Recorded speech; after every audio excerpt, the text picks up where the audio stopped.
bars in a rave. Man, I go hard like Santan.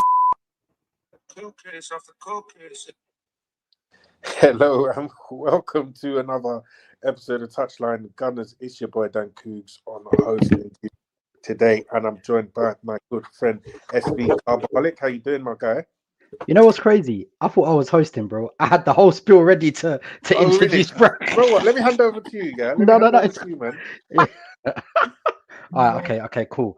Excuse the unprofessionalism here. Let's start again. Yo, people, it's your boy SB Carbaholic, and I'm back. Yes, back on hosting duty with another weekly episode of TG Touchline Gunners. Yes, I'm back. We're back. Fresh off a W. I was celebrating my 7-year wedding anniversary yesterday, and we are now celebrating our first win of the new Champions League campaign after a 2-0 victory away at Athletic Bilbao. Got a lot of stuff to get through, and I'm sure we've got a lot of listeners' questions as well to touch on closer towards the end of the pod. And with me to do that, two esteemed gentlemen, the Dans of the Touchline lineup. German, how are you, sir? Yeah, bro, I'm good. Sorry, man. I was Yeah, bro. Listen, I had to unmute myself there. I couldn't find that. I'm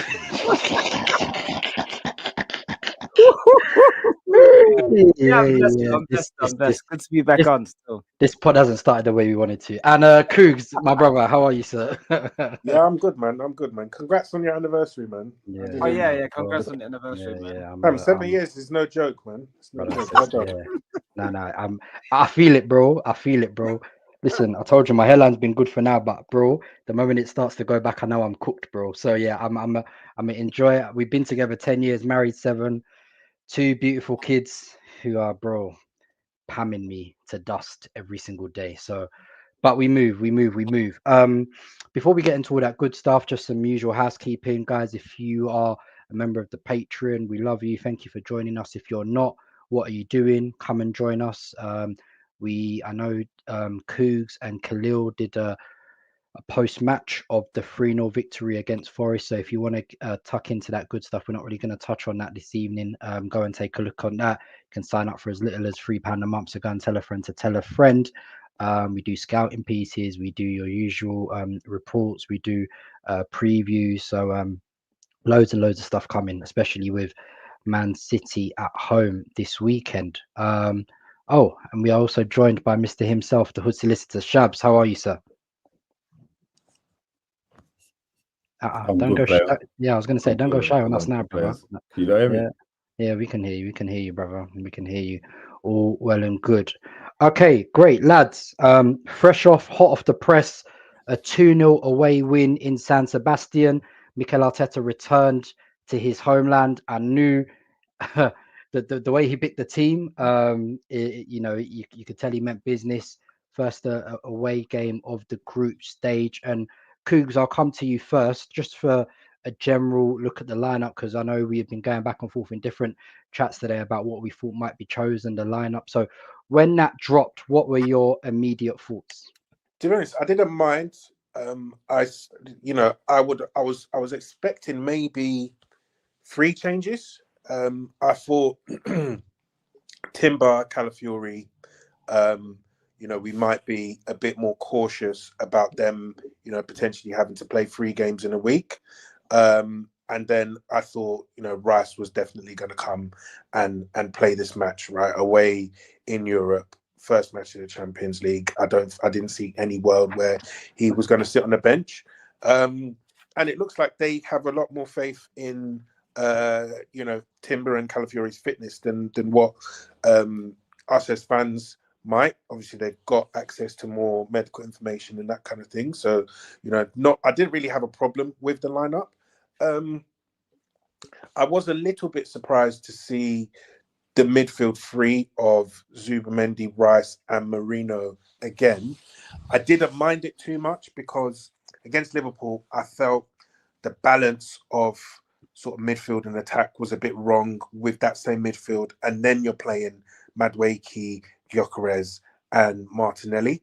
Up top, I didn't think that was the right balance. I think I said that on the last pod. Not enough ball handlers, right? Whereas I feel like if you had Eze starting against Liverpool and what we did in this match, I thought it could work to better effect. Unfortunately, as I'm sure we'll get into, I don't think the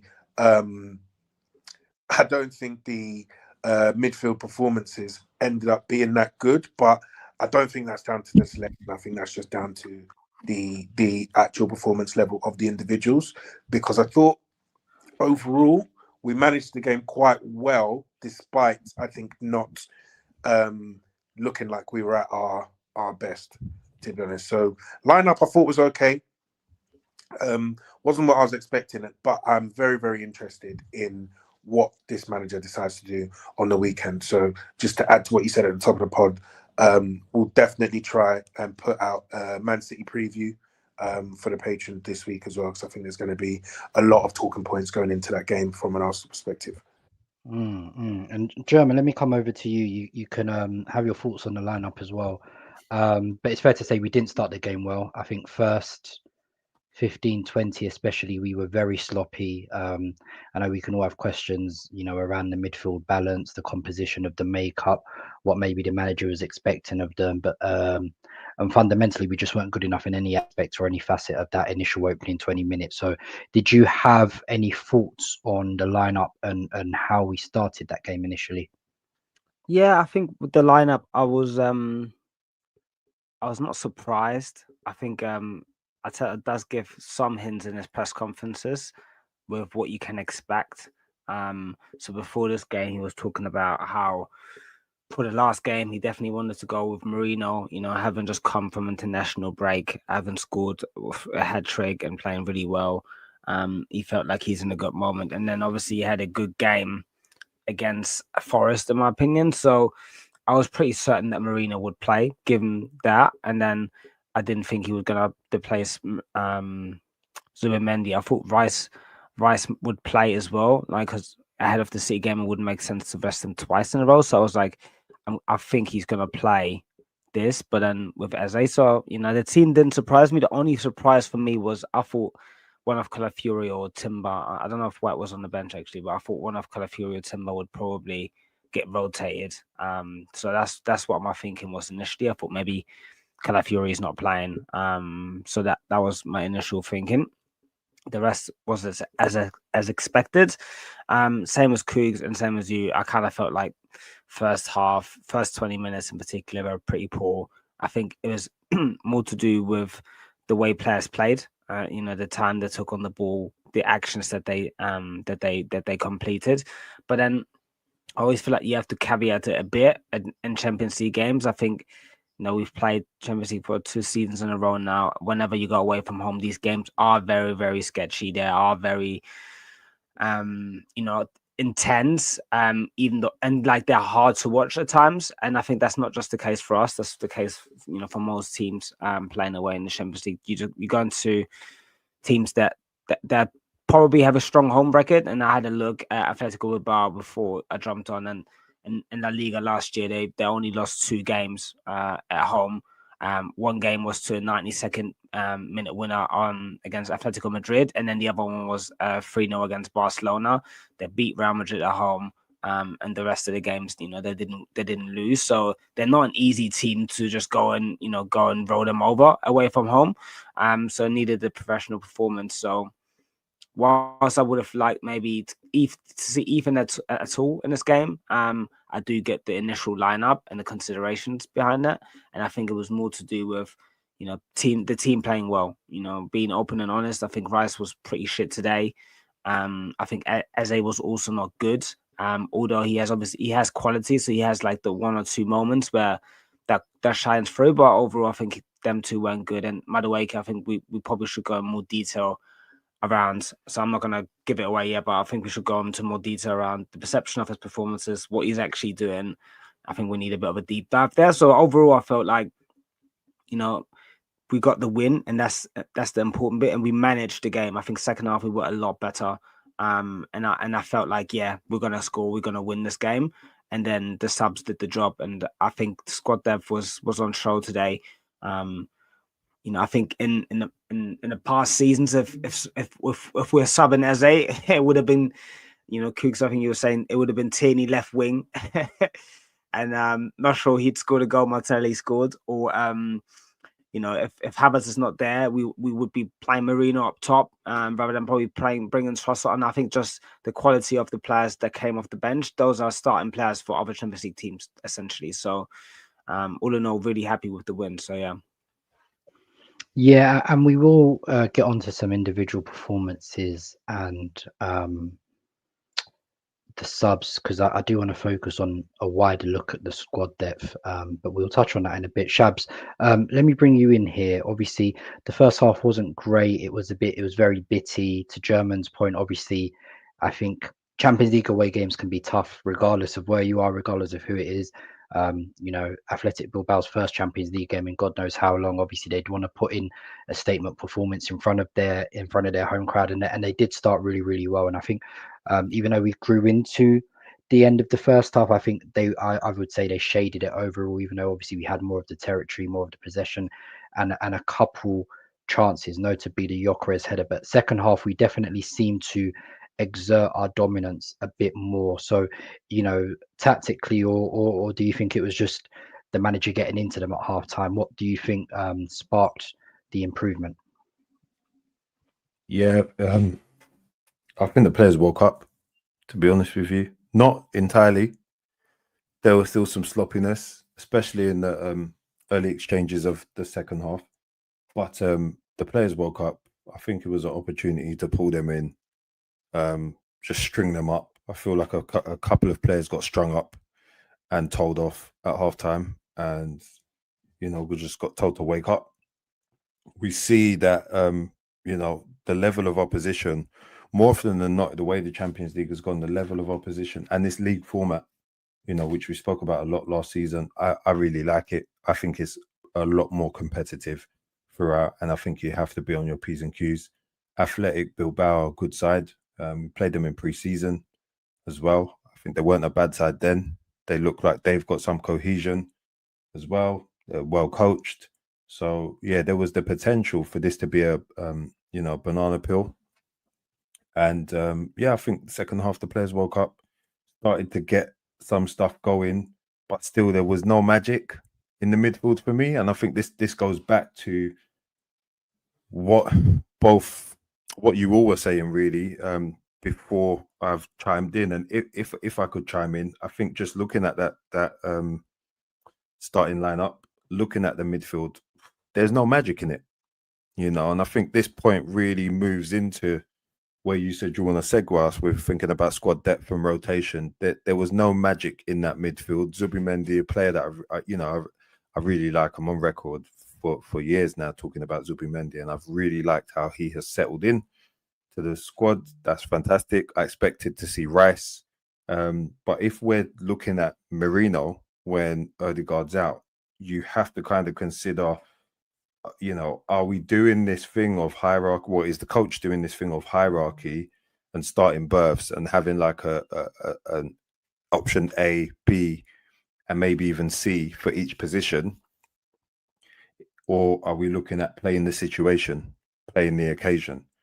And I say that because Ethan, for me, was a miss. I say that because there was no magic in the midfield.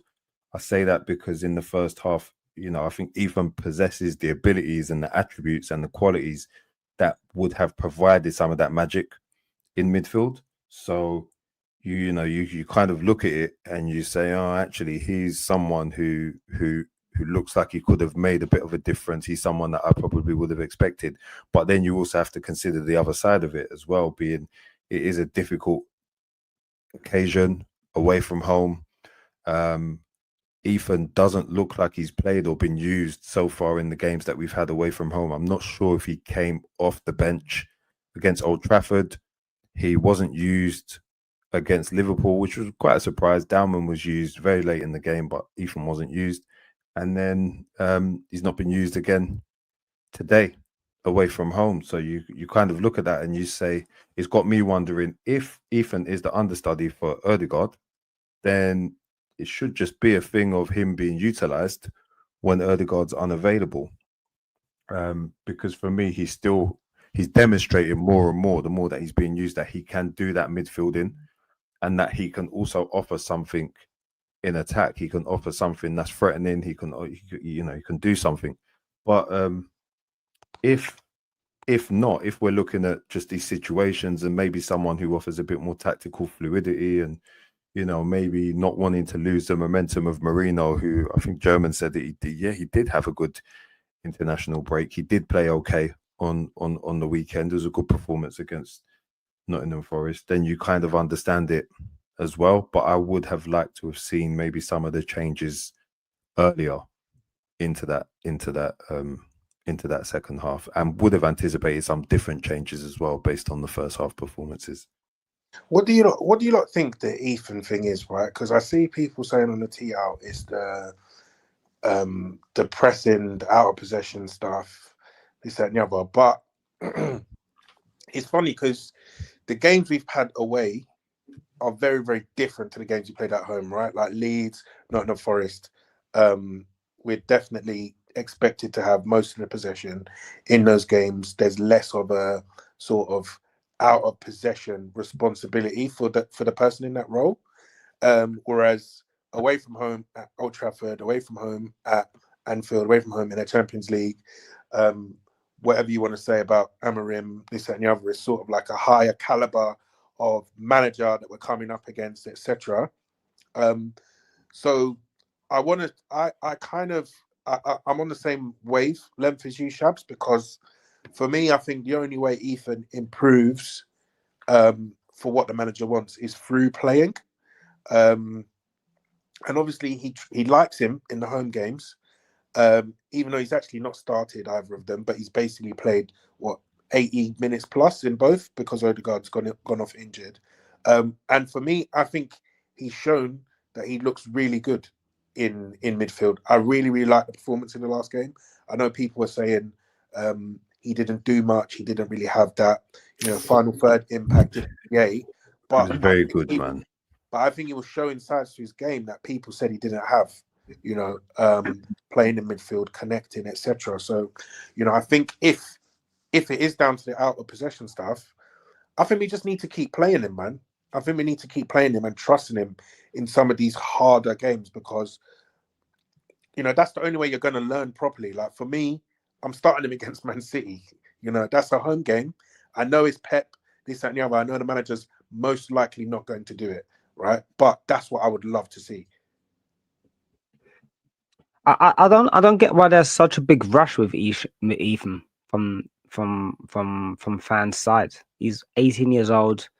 He's played, I think, significant minutes last season. He'll play again significant minutes this year.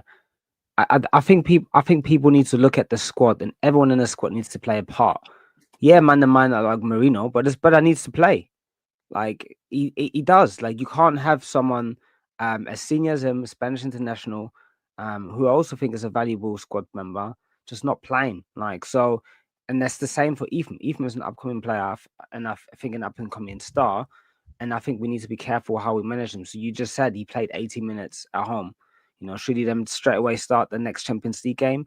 I think, I think guys have in the past voiced concerns over players playing too much, playing too many consecutive games. That there needs to be consideration on that as well.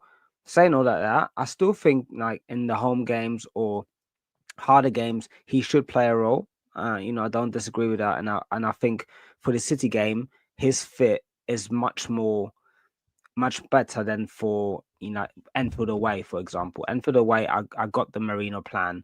I understood that. I think City at home, I would be saying Ethan should start. But I don't think there needs to be this rush or this overreaction when he doesn't start and someone like Merino plays. I just don't think it needs to be that. When you play 80 minutes on the weekend. Yeah, but you're misinterpreting it because. But do you? And I don't know if you're talking specifically to us, or you're just making a wider point. To everyone who makes that case, because if you want him to start today, look at it. He'll play 80 minutes on the weekend. He'll start today, play at least 60, 70 minutes. Then you will also pitch for him to play against City. So where do you want them to play?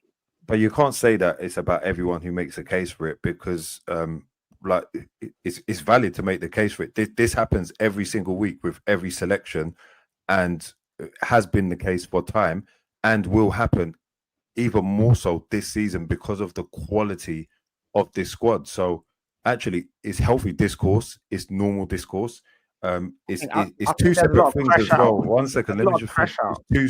It's I two don't like it. separate things as well, because we're not talking, we're not talking about all the stuff that you've said about load management, carefully managing his minutes, and that's absolutely fine.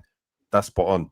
Actually, in the group chat, I'm in the camp of someone who holds a lot of stick for erring on the side of caution and careful management of all of these players, especially these young players. I always say it. There's nothing that's been said that's suggestive that we're rushing to Ethan, but there is a consideration to be made. If you're looking at like Saka, Madueke, for example, and Saka's out, Madueke has been starting games primarily on the right wing from the moment Saka was not available. So we're looking at that as just as an example. Mosquera looks like the understudy now for Saliba. So I'm not saying that these players also can't be utilized in other spaces or other positions, but it looks like there's a starting berth and it looks like there's an understudy. Ethan seems to be the understudy for Ødegaard, and that's been demonstrated this season in games where Ødegaard has been withdrawn. Ødegaard started, he's been withdrawn, Ethan's gone into the game. So it would have been interesting coming into this game, knowing that Ødegaard is out, to see if he would have started Ethan or not. People have already said, and we've already said in this chat, in this conversation, sorry, it makes like it's not the end of the world that Merino did start. But for me, there are things that Ethan also could have added to the game. And then Dankoogs has made a further point, saying that, well, actually, if we are critical of, not we, but if people are going to be critical of Ethan's game or want to see Ethan truly kick on and develop, then he does need to be utilized in some of these game situations, which I also think is true. I don't think there's been any kind of overreaction I think or any kind of suggestion of as soon as he rushing or don't crashing start, out. people are like, why is he not starting? So Yeah, just because Rudiger don't play, don't mean he needs to play. That's yeah, I I agree think with that. I think another layer on that is the fact that the club has not come out and said it, but the indication is very much that we've planned on this guy getting a lot more central minutes this season. We've not signed, say, certain creative players or creative midfielders in the center of the pitch, center of the park, because of this guy's future in the team. So then I think, also to Shabs' point, Ødegaard comes off in 2 games. Ethan comes on, right? So it's clear that they're viewed as somewhat analogous in certain scenarios, right? That creative midfielder comes off, creative midfielder comes on, right? Attacking midfielder, I should say, whatever way you want to look at it. Number 10 for number 10, number 8 for number 8. I think it's clear then that Ethan does have a role in this team going forward as an Ødegaard understudy, but then you wouldn't necessarily say that Merino is analogous to an Ødegaard. You get what I'm saying, right? So if Ødegaard is fit in this match, for this match, we all know he's starting. He's the captain, the club captain, this, that, and the other. So the fact that you're going for a Merino type profile when Ødegaard isn't there says to me that you're not necessarily feeling everything in Ethan's game to play this match, right? I think the consideration is, I think it's too much. You have to look at the sequence. You talked about Noni Madueke being the understudy in playing back-to-back games. The guy's 23 years old. He's an established professional football player. He's had a lot of games. He's got a lot of games in his legs. Mosquera, albeit being 21, I think he played a full season at Villarreal last year. So these are guys with more experience than Ethan. Ethan is 3 years younger than Mosquera, even though Mosquera is a young player. So when you're looking at that, you shouldn't just look at, yes, he is the similar profile to Ødegaard. He also, what's the capability of playing every 3 days for him? That's what you got to look at as well. So, and then when if Ødegaard is there, yeah, I guess I agree. I think he plays this game, then plays Man City. But if he's not there, then it might be Ethan this game, then it might be Merino the other game, then it might be Havertz. It'll be a case by case scenario depending on, you know, who the opposition is and X, Y, Z. I don't think he's an immovable object. Whereas like Saka, when he's there, he will play. If Odegaard is there, he will play. Those are immovable objects, and they'll only come out if they're actually getting rested. Whereas I don't think that's the case for Ethan or the likes of Merino. So that's the difference there. Gosh, yeah. Yeah, I don't disagree too tough. It's looked like Ethan has been trusted more in the games at the moment where we're dominating possession, where we trust we're going to pin people back, and maybe away from home we're trying to be a bit more flexible, a bit more defensively resolute. So I guess it's just one to see how it evolves over the course of the season. I mean, look, listen, we're hoping to be competitive across 4 competitions and potentially play 60 games this season, so it's not anything to be concerned about yet. But I guess let's let the sample size enlarge, and then we'll be able to make more concrete conclusions, I think, based on what we see. I want to talk a bit more about the squad depth. So Cougs, I want to come to you first here on the Trossard and Martinelli were the match winners for us in this game, right? And just to give the group context, right? Saka wasn't in the squad, Havertz wasn't in the squad, Saliba was back on the bench, but obviously won't be fully fit. Jesus wasn't in the squad, Ben White wasn't in the squad, Gabriel Jesus still not in the squad. So, and yet we still had Martinelli and Trossard. We've just spoken about Ethan and Max, unused subs. The squad is stacked. And I think the story of this game essentially is that the subs won us the game. In a game where we weren't at our best, we were able to turn it around and still win the game due to the sub. So how, talk to me about your views on how the squad has evolved this season. 2 players that were primarily starters last season are the ones that have come off the bench to win us this season. I know I tweeted about, last season we were bringing on Sterling, people have talked about Butler, Odedeji, Tierney left wing. So this is a marked improvement, right?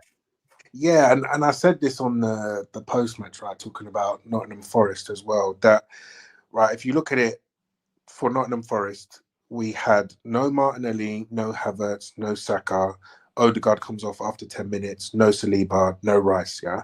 If you say last season, we're not starting a match with Saliba, Rice, Saka, Odegaard, Havertz, Martinelli, you're going to say we're cooked. You know what I'm saying? And this and we slapped them 3-0 without blinking. You get what I'm saying, right? Then in this match, because I don't even think did Trossard came on for a little bit. Him and Martinelli came on a little bit at the end of Forest, but they got maybe like 10 or so minutes. And you're not even used. I think White was on the bench. He didn't come on in that match either, right? So you look at this match now, and you're saying, yeah, Eze wasn't really quite at the races. Madueke, the better, the less said about him at the for some of those deliveries, the better. He didn't have a great game. Gyökeres, I thought was threatening, but he comes off 60 minutes. And then you look at the strength in depth, and I know Arsenal fans are super critical of Trossard and Martinelli, and I am as well. But these guys are not bums, innit? You get what I'm saying? To Dan's point, they're starting level for other Champions League teams here. I've not even looked at Spurs' lineup today, but I'm sure one of them's probably starting on the left over Odegaard or something like that. Do you get what I'm saying? Yeah. And so I say all of this to say that this team is different gravy now, right? It's really, really different gravy now. There's all sorts of solutions here in all sorts of different positions. So we're having this debate about whether Ethan should play over Merino, but if either of them played, that is still a strong team. We still have Hincapi that we've not even really seen, who can play centre back and left back. Miles Lewis Skelly, unused sub. today in today's match. A guy who was starting the Champions League semi-final for us last season, home and away, right, and performing at a high level, right. So this team is very, very good. I even forgot to mention Thomas Partey would have been in that front six for us last season. So that's essentially a brand new front six that we played against Nottingham Forest. Rice is basically the only fixed person starting in this match that would have started this match last season as well. So these lot haven't even gelled together properly either. So, I think the strategy that they've done this year in terms of filling the depth out, making sure that, these injuries won't be an excuse for us, will allow us to still achieve our goals for this season, I think may prove to be the right one.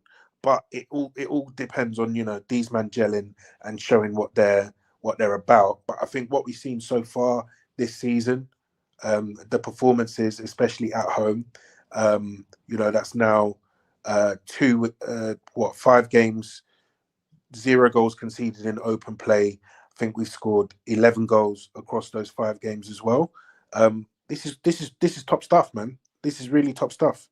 So yeah, I think we're in a good place, man. And if we can beat City on the weekend, I think that's a block of 3 difficult games that we've gotten out of the way, and can really, really solidify our start to the season. Yeah, no, totally agree. And obviously, we said we're going to do a Patreon on Man City game, so it'd be interesting when we touch on some of those points, maybe to see who starts in that game. But before we go on to some listeners' questions, German, there's a couple individual performances I want to talk about. And first one I want to talk about, and I'll let you get the first dibs on this, is Noni Madueke, right? So at the weekend, right, he got a lot of props. I mean, a lot of props from a lot of people.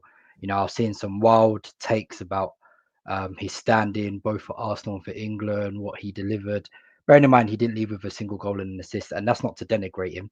I thought he had a fantastic game at the weekend. But, the conversation for him a long time, and this was obviously while he was at Chelsea as well, has been about his end product. His ability, obviously, to beat people is not in question. But as an attacker, essentially, you're always going to be judged on your level of productivity. So, talk to me. What is your overall assessment so far, and how did you view him tonight?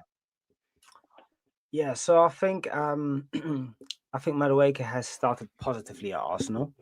I think people have, obviously there was this whole hashtag no to Madueke thing on Twitter. But I think he has been received positively by Arsenal fans in the ground. And I think in the first couple of games that he's played, he's looked bright. Which is good. And I think he could be a value add going forward. But my issue with Madueke is that I think looking bright is what he always kind of does. But like, we need more than looking bright. I just feel like his game needs to evolve, because at the moment his game is very much about, I can get the ball, I can go past the man, I can take him to the byline. Sometimes he cuts in, but it's really like a stop-start, has he, and then going past the man. And what happens after that? There's a couple of dribbles today where he gone past the man and then ended up coming back inside and passing it back to Timber. There needs to be a more effective approach, a more effective sort of way of playing for him than just beating his man and then either laying it back to a teammate who's not in the box, or finding no one in the box. Because I think his crossing on his right foot have been like chip things who are very inconsistent so far. Has he really tried to smash one across yet? I don't really think he has tried to smash one across. It's not on his right foot. Yeah, really struggled to do that so far. And then the left foot crosses, I think they've been good when he's taken corners, but in game, I have not seen much that has encouraged me about his crossing. I think the inability to pick out teammates after completing a positive action exits Hicks away from the positive action, because football's a numbers game. Say the guy completes or attempts 8 dribbles, complete 4 or 5. that's a good rate. That's a very good rate. That's aggressive and that's good. But then if he attempts 6 crosses and finds no one with these crosses, then what's the point of that? People say he still is there. He creates threat. Yeah, that level of threat needs to result into something, because at the end of the day, football is a results-based game. It's a game where it's based on you finding teammates in situations to make an impact, make a game, and just possessing threat and bringing some type of chaos. It's just not enough. So, Bro, let me ask you a question. Griping with him so far. Let me ask you a question. Yeah, like, would anyone here sign Adama? Absolutely not. I'm not gonna lie to you. I think I wouldn't sign him, and I see the comparison, but I think Adama's probably picking up more people with his crosses.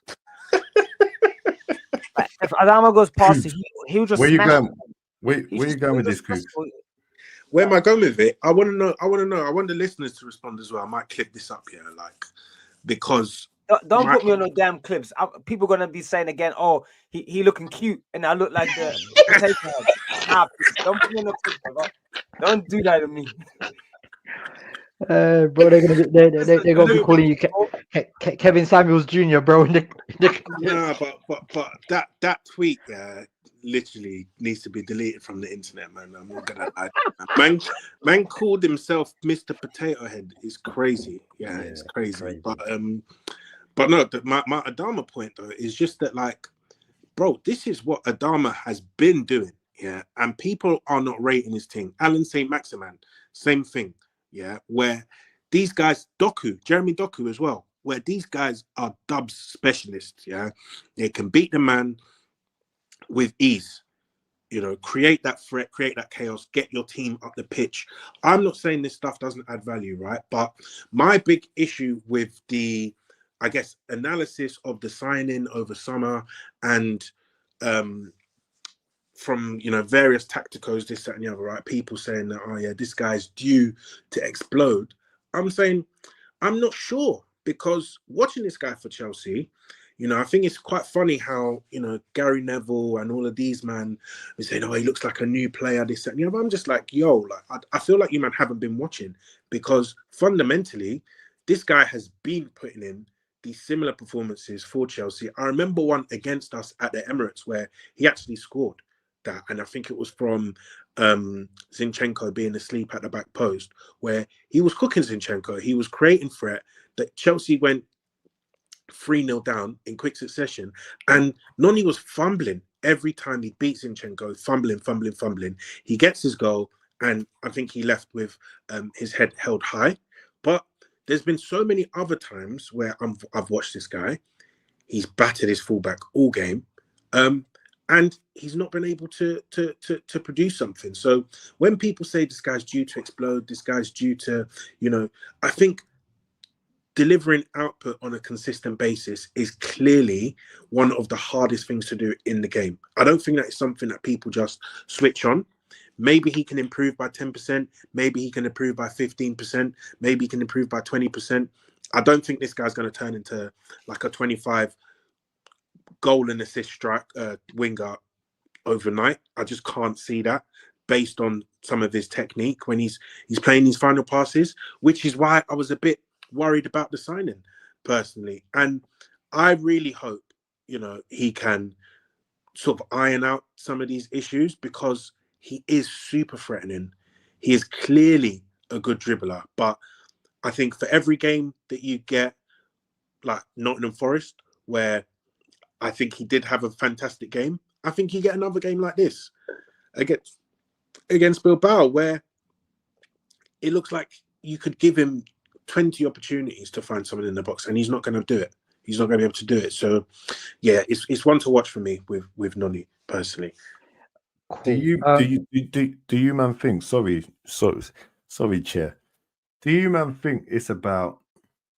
Because I was laughing. I've seen like different things. He wasn't cooking. He's half baked. This, that, and the third. And then we had some conversations as well around picking the player out versus putting the ball into the right spaces. Yeah. For me personally, I think it's a combination of, he needs to be able to offer up a combination of both with his output. Because I think it's a harsh criticism if we judge him solely on the basis of picking people out or not being able to pick people out.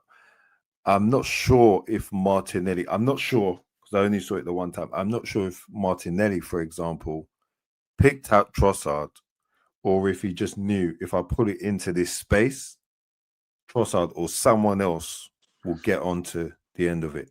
Martinelli didn't. It's definitely a pass for me, Shabs. If you watch it again, he found him. That's fine. That's fine. That's fair. That's just like a current example from today. But there is something for me, because this is Cougs, exactly as you said. You know, I'm in agreement. We done the Madueke tapes together. You know, we done a deep dive on his game. We looked at it. We said this guy can cook, but it's about what he does after he's cooked. And you're right. I think because he's so aggressive with it, because of the volume and the frequency in games where he's going to beat his opponent, where he's going to take the ball past them, it's going to stand out more so, because we'll get frustrated with what he's then gone on to do. But there is something for me about him being able to do it in equal measure. Pick out a player and put the ball into threatening spaces and zones. I think he'd done that on Saturday. I do. I think today is where he needed to be better at picking players out, and he didn't. He wasn't good enough. Okay. Shabs, let me stay with you. Pick one, Calafiori or Mosquera? Just pick one. It's just pick one. I'm not asking for Calafiori. Okay, cool. Talk to me about his performance today, because I think shit, he's man. I told you. I want to pick Mosquera. Well, bro, you got to hold that. Now, okay, cool. I'll let you have Mosquera, but I also thought Calafiori was good today actually, and he had a good game, and he's probably been, for my mind, pound for pound, he might have been our best player so far this season. I think with his performances, obviously it's imperative he stays fit. That's why I was a bit surprised he did start today. But let's see. Hopefully he can stay fit. I think obviously he's keeping MLS out the squad. We've also brought in Capier, who's obviously got his first couple minutes to see at the game today off the bench as well. I think he's been a top player for us this season. But I've seen German coming as well. But talk to me about Mosquera, because I think this guy right now is getting a lot of praise universally, rightfully so. I think we have definitely robbed Valencia blind. This guy looks like a serious talent. I know people initially said they weren't sure if he was going to be ready. He's got quite a slight frame, but he's very aggressive in the duel, but also very composed on the ball, always looking to break lines as well. And I think he's been top. That's obviously his third game in a row now. Came on after 2 minutes at Anfield, played the whole game against Forest, and played the whole game tonight. Talk to me. These 3 games, he's added 60 mil to his value. I kid you not. If we sell him today, he's going for 75 million. The profit we'd flip on him if we wanted to sell right now would be crazy. It'd be crazy. If we sell him today, he's going for 75 million pounds. I swear that. And I'm not hyping the guy. He's another one. We watched. I think me and Cougs watched him. Apologies if I'm missing someone up, but I had watched him. I don't know if Cougs, if you remember me saying, I've seen some of these games. I've watched him. I've actually watched him. I was talking about very specific game situations in those tapes. So, I've seen these situations. I've watched him play before we watched him, before we were interested in him. The noise about him was real.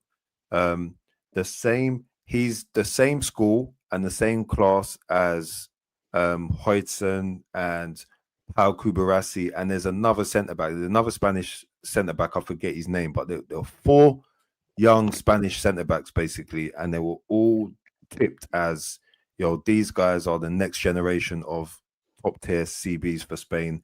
He was in there, and he was probably one that flew under the radar a bit more because he looked different. Stylistically, he looked different to the others. He didn't look, I'm not saying he's not, but he didn't look as neat or as clunky as neat on the ball. He looked a bit more aggressive, athletic, whatnot. And I'm sure racism and bias plays a part in that as well, because he's a black Spanish centre-back, you know what I mean? So obviously there's some immigration down the line somewhere. But he's amazing, man. He's absolutely amazing. the biggest compliment that we can pay is that he doesn't look like a new signing for Arsenal. Very similar to what I was saying about Zubimendi the other day. Doesn't look like a new signing. You are stepping in as an understudy for Saliba, who is, one of the best centre backs in world football. Saliba's been spoken about in the realm of generational talent as a centre back.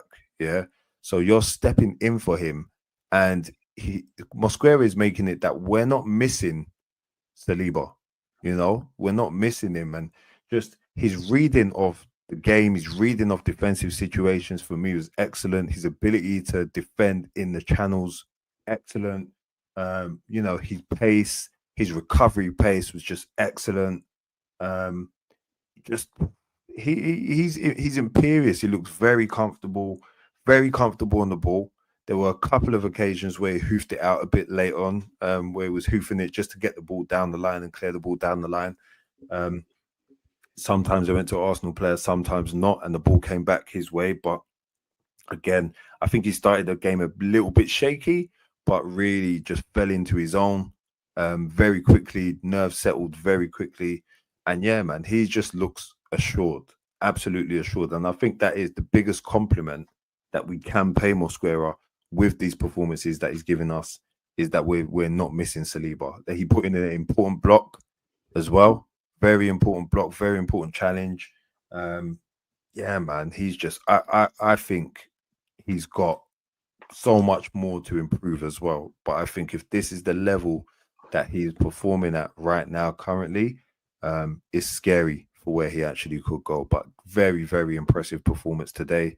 Very impressive string of performances since he came in away at Liverpool. And yeah, man, I said this again, I'm not sure if anyone picked it up, but I said the biggest flex with having a squad that's got quality throughout now is that when you hear something like Havertz missing, Jesus injured, Odegaard out, Saka's not trained, Saliba's not trained, when you hear that stuff, it actually feels okay. And I'm not like a stressy Arsenal fan, but you want your players to be available. You want to hear that your players have trained. But if Saliba, and Saliba will start when he's ready and up to speed again. But yeah, if Saliba has to miss games this season, he's already demonstrated that it's okay. We look like we will cope. Yeah. I agree with a lot of the things Shabs has said. I just was going to say, like, the question was asked to me, and Shabs just went on a 5-minute monologue. No. Listen. I was on mute. The question was thrown my way. Shabs said, I'm going to take Can you clarify? Can you put German in his place? That was definitely I did ask Shabs. I did ask Shabs. But This I also guy weren't paying attention. But I also know Sushi's cooked, man. What's going on? Sushi weren't paying attention, bro. Shabs out here speaking as long as Martin Luther King. Crazy. Well, you weren't paying attention, bro. I don't know what you was doing in the background, but okay. No one asked you nothing. We've got quite a few listeners' questions to get through. All right, cool. So we will start with okay. Femstar82 says, I get we have favorites, but we have enough ops talking bad about our players without us piling in. At what point do we learn to love our players and big them up even in bad performances and mistakes and stop pitching players against each other? Why do I need to love everyone? What is going on? Yeah, he's talking to the doctor, Yeah. No, to be fair, also, just on this point, though, I don't believe in doing that. Just because, obviously, ops will pile on whatever. We can't control what they say, but I believe in being objective.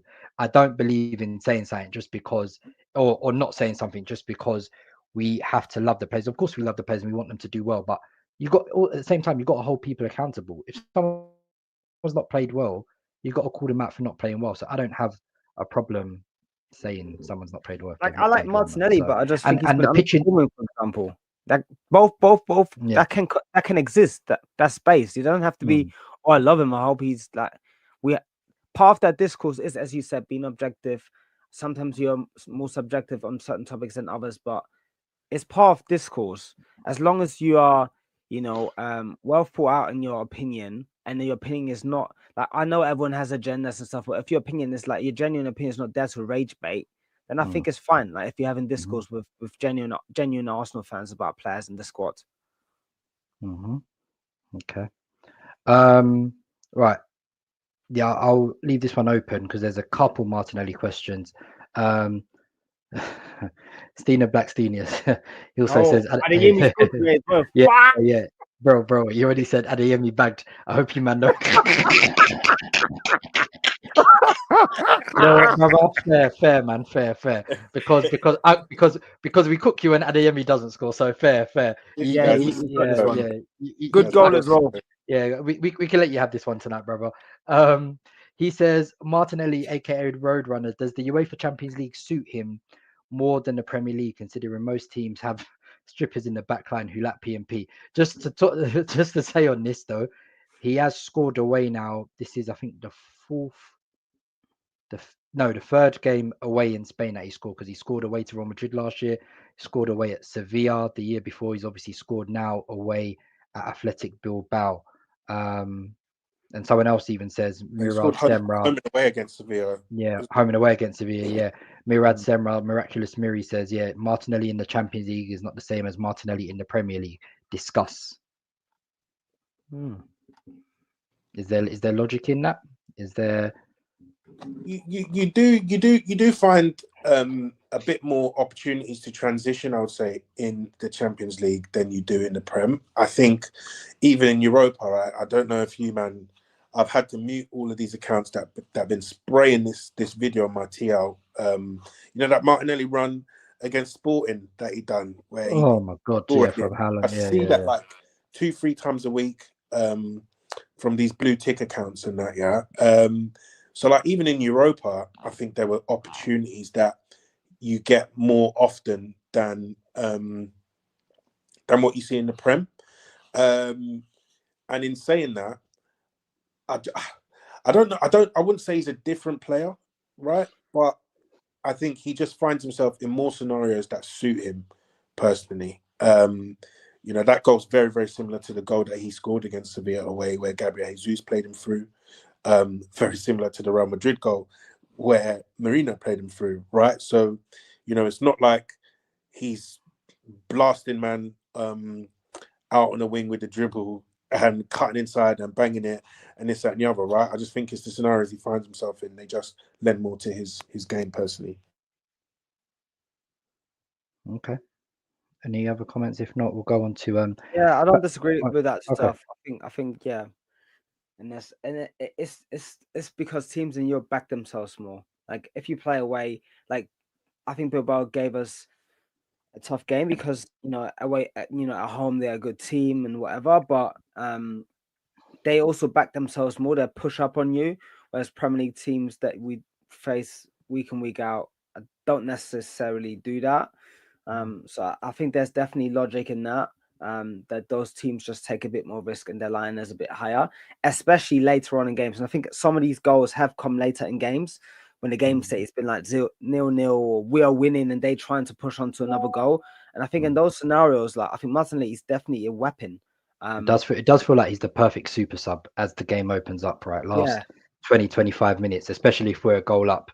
There's a lot of space for him to be had, right? That's exactly the scenario. Because if you think the away to Real Madrid as well, as the game opened up late on, they were cooked. Those are the games. Go away to Sevilla, transition as well. Yeah, so it does seem to suit maybe his skill set a bit more. So it might be something for Arteta to think about potentially going and forward. If you remember, like last season, we went up ahead in games a lot, then couldn't see games out or didn't have enough off the bench to close games out. Whereas now, can we go one up with as a Saka on the team and then bring Martinelli and Trossard to close it out when teams are pushing up on us with new energy and slightly different profiles. So I think there's positivity in that. I definitely think those games suit him. Yeah. Well, just on that point, we drew 14 games in the league last season, right? And a lot of them we had 1-goal leads and we didn't see them out. So the point on squad depth, right? Hopefully the options off the bench, if we are being pushed back late in games, we can have that opportunity to transition a bit better later on in games. So something to watch. Okay, cool. There's 2 questions that I want to touch on, but I'll do this one first. Multi Musings at Multifaceted Musing says Zubimendi feels like a point of failure because of his ability to keep the ball moving quickly from deep. If he goes down, God forbid, who takes the responsibility? I think we have enough profiles, man. I don't see him as a single point of failure so far. Rice can play 6 as well. We've seen the team play well with Rice playing at 6 before. So yeah, I don't quite view it like that. What do you guys think? I agree. We've seen and lived with Rice as 6 for a while, and it wasn't the end of the world. Zubi for me is amazing in terms of just his ability to receive the what he can do that Rice can't do, or that Rice is less comfortable doing, is that reception, is that venturing into those really deep zones to receive the ball comfortably. He receives the ball seamlessly and interchangeably on his back foot, on his left, on his right. When it is on his left, again, he was talking about Saka being very efficient. Seun, I think it was you earlier on talking about Saka's efficiency with the ball. Zubimendi's efficient with the ball in a very similar way. Takes the exact amount of touches. He looks to move it forward very quickly, very meaningfully. And he's very comfortable on left, dribbling off his left, passing off his left, or passing on his right as well. So he genuinely is a top class player, and looks the part. I don't think it's the end of the world. I think we would lack some of those things, and there'll be certain game situations, or again, playing the situation, playing the context is relevant. If we think about situations without Zubimendi, where we want to build up from the back, where we want to dominate possession. But I think there are enough players in the squad, as German said, to be able to cope and manage that as well. There are established players, and there are solutions that we could try as well. Merino has played as a 6 and could play as a 6 as well, and that would be interesting. There's Miles Lewis-Skelly in the bench. Christian Norgard was purchased for a reason. Again, whatever our opinion is on the player, he was purchased for a reason. He has played there. He can play there. He interprets the role different, but he can play there. So I think as well, we're moving sort of away from the single pivot at times as well. So we played more of a double pivot in a lot of these games with Rice and Zubimendi deeper. So I think that suits maybe someone like Merino, suits someone like Miles as well, who can fill in there and play double pivot. So I think Carvajal's getting sent off here as well for Madrid. Wow, crazy. Headbutt the keeper. Jesus. Yeah. Hold that. Okay, cool. I think I'll end with this one then, because I think Calafiori has been good, but we've had 2 interesting questions on him. So the first one from Baffled C is, in history, what player is Calafiori most like? Because these performances he's producing are like an enigma. And secondly, Yonko Abs also says, are any of these Calafiori performances as good as MLS from last season? Early days, but MLS should have got more game time so far. Well, I think Cala's been probably our best player so far. That's what I said.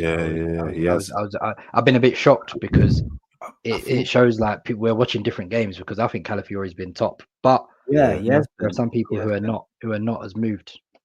I think on the ball in possession, he gives me Maldini vibes, both like stylistically, but in terms of the quality. Defensively, Maldini was a stool as a defender. Calafiori is very good as a defender, but I'm not sure I see that level yet. But in terms let me of tell you what something. he can do, Maldini ain't best Jeremy Doku, man. He would cook. Say it again? He would cook his ass as well. Say it again, Maldini. Maldini ain't seen Jeremy Doku, man. I can't lie. He probably would cook any defender in history. But I hear what you're saying.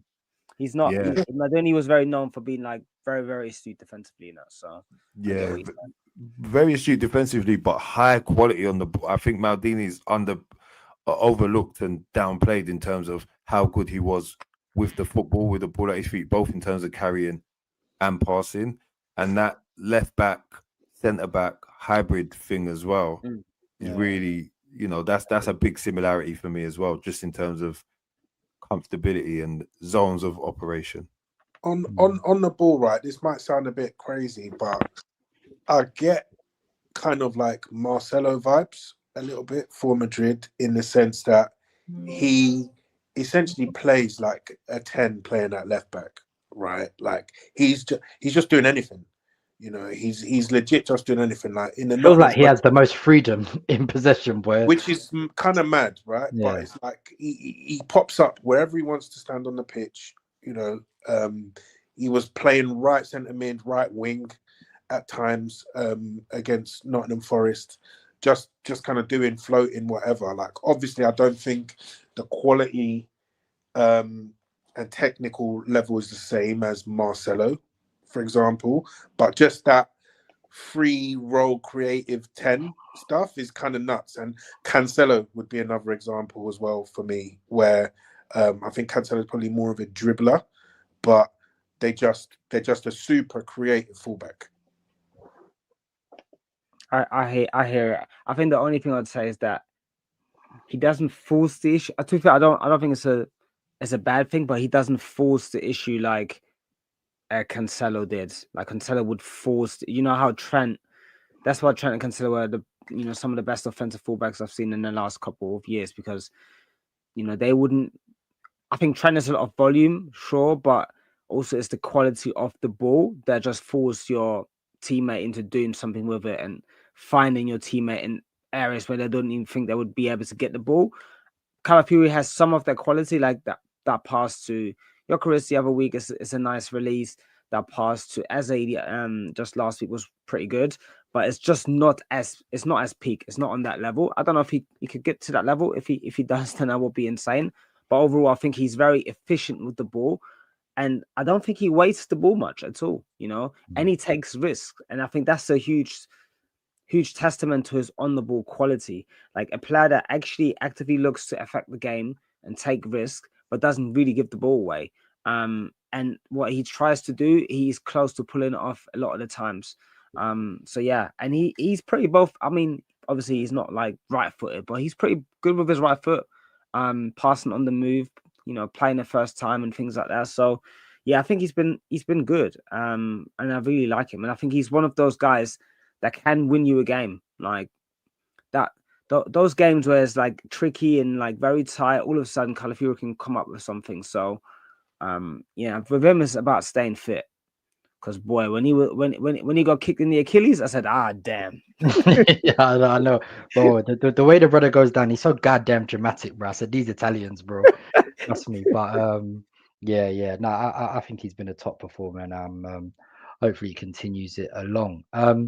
Gents, we've been going for an hour, so I think we'll leave it there. I think we've covered quite a few bits post-match, and obviously we'll probably have another one coming this week around with the Man City preview on ahead of the game on Sunday. Obviously, guys, we're into 3 games a week now, so obviously the pods will be coming thick and fast. So hopefully the pods and then post matches as well. So yeah, just be on the lookout.